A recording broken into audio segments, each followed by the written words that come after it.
ወሰዳ ስደት ከሰው ሀገር ቤት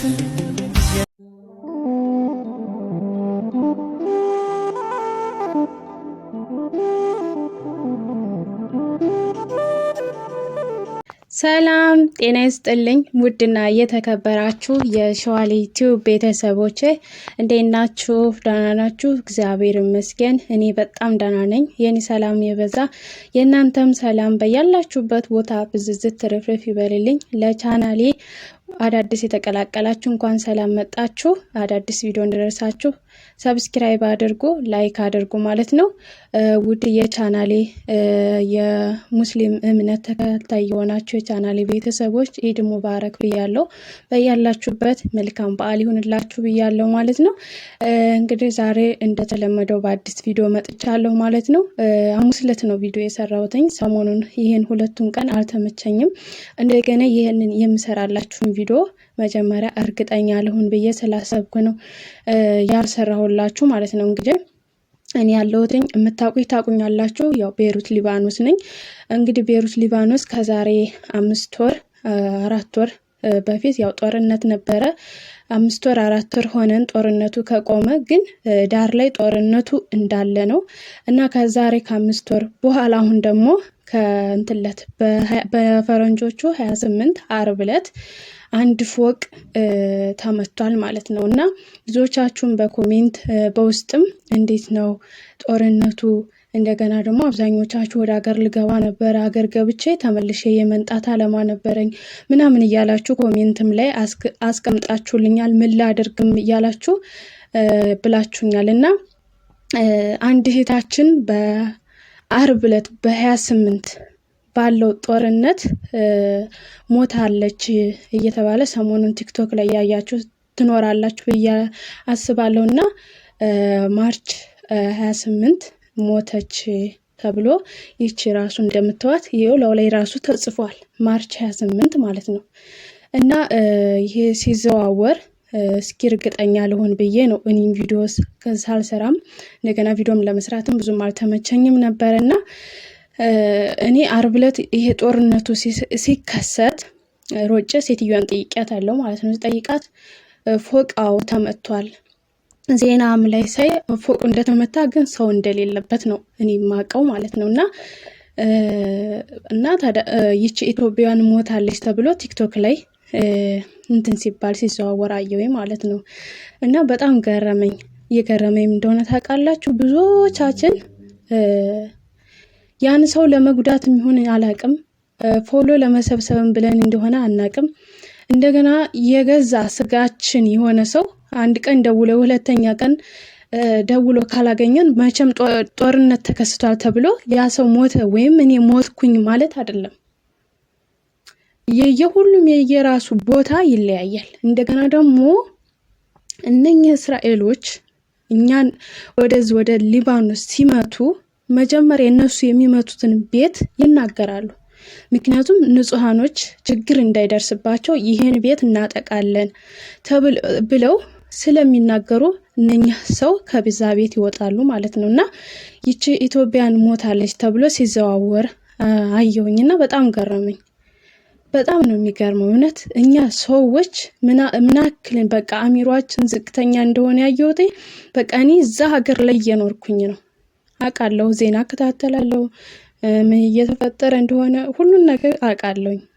እንደገና ደግሞ ወደ እናንተ ቪዲዮ ለመስራት ካሰብኩኝ ማንኛውንም ነገር እርግጠኛ ጠይቄ እንዴት ነው ዜና ተከታተዬ ምን ብዬ ነው በቃ ወደ ሚዲያ መስራት የምፈልገው። ምክንያቱም የሰውን ህይወት መንካት አልፈልግም። ምክንያቱም ያ ሰው እንኳን ቢሞት ራሱ ቤተሰብ አለ። እስኪ መጀመሪያ ቤተሰብ ይስማ። አንድ ሰው ሲሞት አንድ ስደተኛ ሲሞት መጀመሪያኛ የቤተሰብ አገር ቤት ያለ ቤተሰብ ሳይሰማ ወደ ሚዲያ እናወጣለን። ሚዲያ ላይ ፎሎ መሰብሰቢያ ያ ፎሎ እኮ ነገ ጧት ሊቀር ይችላል። እናንተ እስኪ በራሳችሁ የሆነ ነገር ስሩ።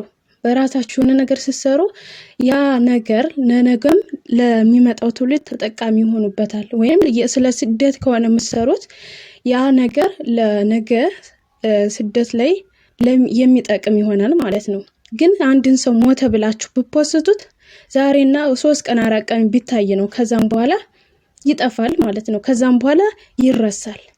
ግን የሚጠቅም ነገር የሰውን ህይወት ሞተ እንደዚህ ሆነ ብላችሁ መፖሰት ምን ይጠቅማል? ምንም አይጠቅምም። በተለይ ስደት ላይ ያለን ሰው ሞተ ብለን መፖሰት የለብንም። መጀመሪያ እስኪ ቤተሰብ ከሰማ በኋላ ከዛ ተረጋግተን ከዛ መጀመሪያ እስኪ እርግጠኛ እንሆን ማለት ነው። እና ይችን ልጅቷን ፖሰታችኋት እንግዲህ ጦርን አንድ ፎቅ ብቻ ነው የተተኮሰበት። እሱም መካከል ነው። እሱም በ28 አንድ ፎቅ ብቻ ነው እና ምንም ሰው የለም ውስጡ ላይ። እና ኢትዮጵያን ሞተች ብላችሁ አትፖስቱ። በቃ በፍጹም የሞተ ሰው በፍጹም የለም። አንድ ፎቅ ብቻ ነው የተመታው። እሱም ሰው የለበትም ማለት ነው። በባለፈው ታስታውስ እንደሆነ ቲክቶክ ላይ የምትከታተሉ ሰዎች እንደዚሁ አንድ ልጅ ሞተች ተብሎ ተፖስቶ በስንተኛው ቀን ነው መዝሙር እየዘመረች መጣች። ሰው ሁላ እንዳለ በቃ እንትን ዲዩት እያደረገ ሲያለቅስ ምን ሲል ማለት ነው። እና የሰው ህይወት አናበላሽ ካንሰማ እርግጠኛ ሳንሆን ያ ነገር እውነት ነው ወይ አይደለም ወይ እንዴት ሆና ነው እንደምን ሆና ነው የሚለውን ነገር እርግጠኛ ሳትሆኑ በፍጹም ወደ ሚዲያ አታውጡ ማለት ነው። እናንተስ ብትሆኑ አሁን ምሳሌ እኔ አንዷን ዝም ብዬ ፎቶዋን አምጥቼ ከሆነ ቦታ ፖስትኩኝ ሞተች እዚህ ቦታ ብዬ አረ በስመ አብ በጣም ከባድ እኮ ነው።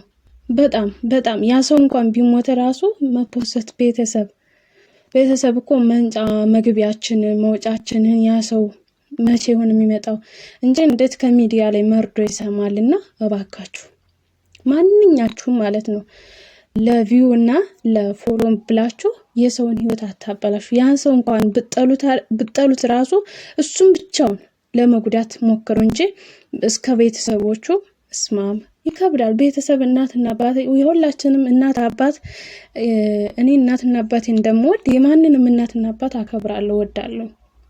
ምክንያቱም ማንንም ቢሆን ምንም አይነት ክፉ ምን አይነት ነገረኛ እናት አባት ቢኖረን ወልደውናል ፈጥረውናል እስከዛ ድረስ ስለሆነ በራሳችን የማንወደው በራሳችን የማይሆን ነገር በቃ በሰው ላይ አናድርግ በፍጹም ማለት ነው።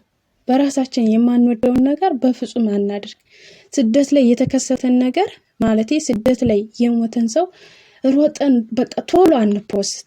መጀመሪያ ቤተሰብ ሰምቶ እንደዛ ከሆነ ኦኬ የዋዘናችንን ልንገልጽ እንችላለን። እኔም አደርገው ነገር ነው ግን እርግጠኛ ሳንሆን እንዴት ነው በቃ ገርሞኝ እኮ ነው። እኔ ራሱ በቃ ቅዳሜን ራሱ ለመስራት ራሱ ቪዲዮ 10 የጠየቅኩኝ እንደዚህ ኢትዮጵያን ሞተች እንደዚህ ነው ወይ ብዬ ከ2-3 ማጠየቅ ጀመርኩኝና አረ የለም የሞተ ሰው የለም ምንም የሞተ ሰው የለም ማለት እንደዚህ እሷ ልጅ እንኳን ከሞተች ኢትዮጵያን ከሞተች ዜና ይዘግባሉ እውነት ለመናገር ማለት ነው። ግን የፎቅ ሰው እንደሌለበት ምንም ነገር እንደሌለበት ነው የተዘገበውና እህቶቼ በቃ ምንም ነገር አታደርጉ። መጀመሪያ በቃ ወደ ሚዲያ ስታስተላልፉ እርግጠኛ ሆኑ ማንኛውንም ነገር ማለት ነው እርግጠኛ ሆናችሁ ማለት ነው። ሌላ ምለው ነገር ደግሞ ያው ቤይሩት ላይ የምትኖሩ ኢትዮጵያኖች በማንኛውም ነገር ፈጣሪ ይጠብቃችሁ ይጠብቀን። እስከራሴ ምንም ዝም ምኖርበት ስለሆነ ታውቃላችሁ አብዛኞቻችሁ እና ራሳችሁን ጠብቁ። በሌላ ደግሞ ሄዶ አሁን ላይ ሄደን መመለስ እንችላለን ወይ ጦርነቱ እንዴት ይሆን የሚለው ነገር እኔ አላቅም። በዛ በኩል እኔ አላቅም። ያው አሁን ሄደን እንመለሳለን የምትሉ ከሆነ ደግሞ አሁን ሂዱና ከዛ ያለውን ነገር ደግሞ ቤተሰብ ለፋሲካ አብዛኞቻችን ያው ለፋሲካ ለበዓል መግባት የፈለግን ልንኖር እንችላለን ማለት ነው። ሂዱ በዓልን ከዋላችሁ በኋላ ከዛም በኋላ ምን እንደሚፈጠር ምን እንደምንሆን ምን አይነት ነገር እንደሚፈጠር ስለማናቅ አሁን ለበዓል ሂዱና ከዛም በኋላ እግዚአብሔር ያውቃል ማለት ነው። ሁላችሁንም እንግዲህ ፈጣሪ ይጠብቃችሁ። ሌላ ምንም ምላችሁ ነገር የለም። ፈጣሪ ይጠብቀን። ከምንም በላይ እግዚአብሔር ይጠብቀን። እሱ ነው ሁሉን ነገር አድራጊውና እሱ የፈጠረን እሱ ይጠብቀን እንጂ እኔ ስለሌላ ነገር ስላለው ውጪ ምን እንደሚደረግ ምን እንደሚነገር ማቀው ነገር በፍጹም የለም ማለት እንደዚህ አድርጉ ምላችሁ መመክራችሁ ነገር የለም። ብትችሉ ወደ ሀገራችሁ ገብታችሁ ሀገር መቀየር ትችላላችሁ ከፈራችሁ እንጂ ውጡ በቃ ከዛ ሀገር ውጡ ብዬ መመክራችሁ ነገር የለም። ምንም እየኖርኩበት ስለሆነ በየትም ሀገር ቢሆን ፈጣሪ የመጥፎ ሰዓት ከሆነ በየትም ቢሆን አላመልጥም የፈጣሪን ነገር ማለት ነው። እና ውዶቼ ራሳችሁን ጠብቁ። ለማንኛውም እግዚአብሔር ይሁናችሁ በያለንበት ፈጣሪ ጠብቀን። ሁላችሁንም ወዳችኋለሁ፣ አከብራችኋለሁ። ላይክ ሼር ማድረጋችሁ እንዳትረሱ። በአዲስ ቪዲዮ እስከምንገናኝ መልካም ጊዜ፣ መልካም ቆይታ። ባይ ባይ። ወዳችኋለሁ።